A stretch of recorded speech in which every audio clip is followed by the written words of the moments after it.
Love a I good. had a patient who came a lot of things to kind of rebalance acid base, and we got his GFR up a little bit. Well, I don't know. Like maybe this could help. It probably won't hurt. And I was like, look, I don't know a ton about this, but Hi, everybody, and welcome to the Kidney Coach YouTube channel. I am naturopath Fiona Chin, co-founder of Kidney Coach and Kaigenesis, a range of supplements we've put together to support those diagnosed with chronic kidney disease, whether you're looking to lower your creatinine levels or bump up your eGFR. We have supplements that can help support you. And I am joined again today by the amazing, talented, wonderful, intelligent, beautiful, stunning Lindsay Zerka. I have not enough verbs, acronyms. I have no idea what the correct point is here, Linz, to reintroduce Lindsay. Lindsay is a renal dietitian who works with Jessiana Seville at the renal dietitian course. No, that's not what you work at Kidney Nutritional Institute. It's because we were just talking about dialysis and I've gone sideways. Lindsay is a renal dietitian with a huge, extensive background in dialysis. She worked. So let's start for anyone listening. What is aldosterone as a basic big level? And then we'll dive into its relationship to kidney disease. But yeah, tell me all things aldosterone. yes, so aldosterone is a hormone that is produced in the adrenal cortex. Um, and a lot of times, like hormones, um, we always think of them as messengers, which is true for a lot of things, but they also kind of are more encompassing than that. So a lot of times you'll hear about hormones being produced one place, but then they actually act in another place. So that's why the messenger idea um, comes into play, because where it acts is in the renal tubules. And the renal tubules is where the body is, where the kidneys are either reabsorbing sodium or water or potassium or excreting it, like, or deciding to get rid of it.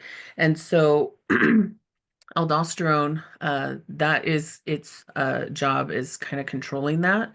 So maybe with blood pressure control, you guys have heard of the renin angiotensin aldosterone system. So aldosterone is a part of that. And I think when we talk about renin and angiotensin, we'll kind of go more in depth of what that whole system is. Um, but aldosterone is a key hormone for blood pressure control. And its job is to recognize um, when you don't have enough blood pressure, and then it is going to help raise your blood pressure. So talk to me about kidney disease specifically. I mean, I think you've covered most of it, but is there anything else specific to CKD that we should be thinking about when it comes to aldosterone on top of what you've already mentioned? So a lot of times people who have kidney disease, they seem to have higher levels of aldosterone because of the upregulation of the renin angiotensin aldosterone system. Um, and so for many people, too much aldosterone is typically the issue. And so we'll talk about things you can do for that. But I've actually had a surprising amount of people that have low aldosterone.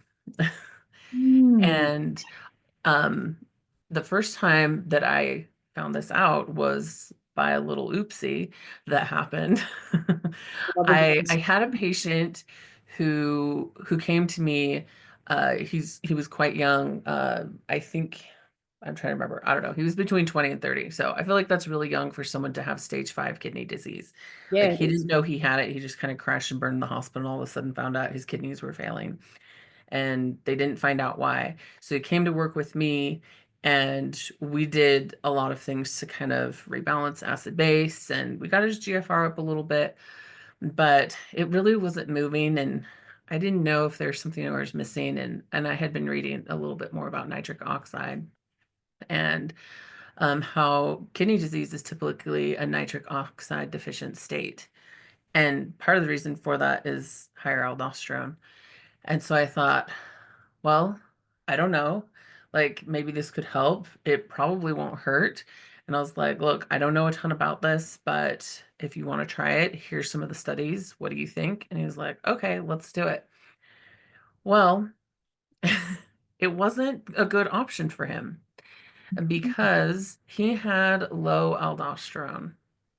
I didn't know this, but when you see a pattern in your patients where they have borderline to low blood pressure, and then they have borderline to low sodium, and then they have higher potassium for no good reason. Like his Mm. potassium was always riding like 5.3 to 5.5.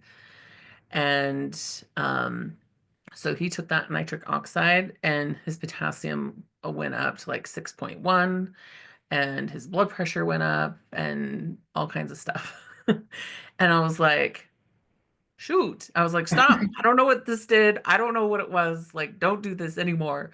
And I was glad that we acted out of abundance of caution. I was like, hey, we don't know what this is going to do. Like, let's just check labs like a week after you start taking this. Oh, And amazing.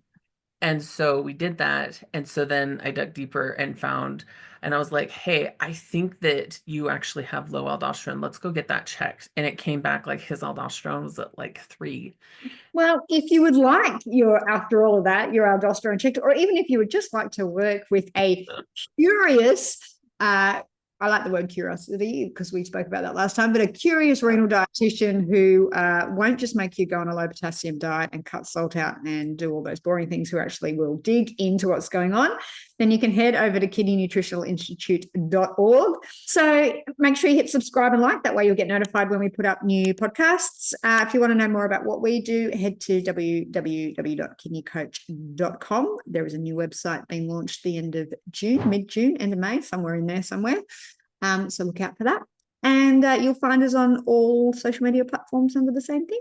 Lindsay, thank you for your time, your genius, and your curiosity. You are always greatly appreciated.